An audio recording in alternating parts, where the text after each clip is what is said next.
I'm sometimes told that my criticisms of Islam are from a literalist perspective, that my problem is not with Islam itself, but with the literalists and fundamentalists such as the Salafis. Many of my Muslim friends argue that the Quran is not meant to be read in a literal and simplistic way.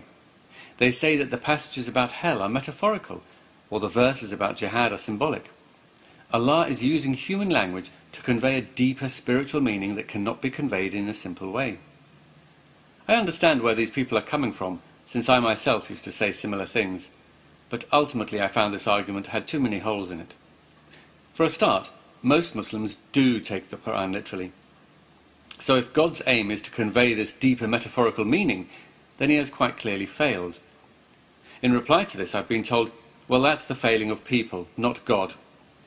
But if the message is flying over the head of most of mankind, then either the message is too difficult for most human beings, or human beings are not intelligent enough.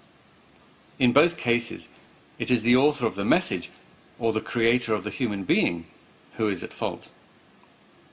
Then there are some who will use the elitist argument, that the deeper metaphorical meaning is only for those of higher understanding and knowledge, while the superficial and literal meaning is for the general, ignorant rabble. Personally, I find this argument offensive.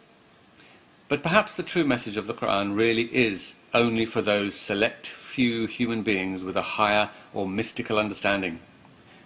I'm sure it makes those who hold such beliefs feel very superior to everyone. But that leaves an image of a God who doesn't really care about the vast majority of ordinary human beings.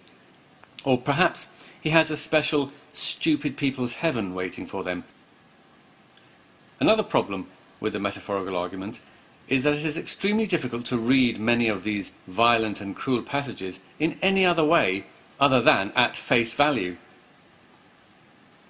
What deeper meaning can one give to the graphic descriptions of torture in hell that does not involve unbearable suffering and pain for what appears to be simply believing the wrong thing?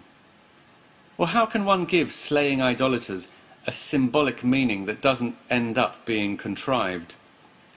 One example I heard recently was that the word wife in verse 34 of Surah An-Nisa, where God gives permission for a husband to hit his rebellious wife, really doesn't mean one's literal wife, but actually means one's personal creativity.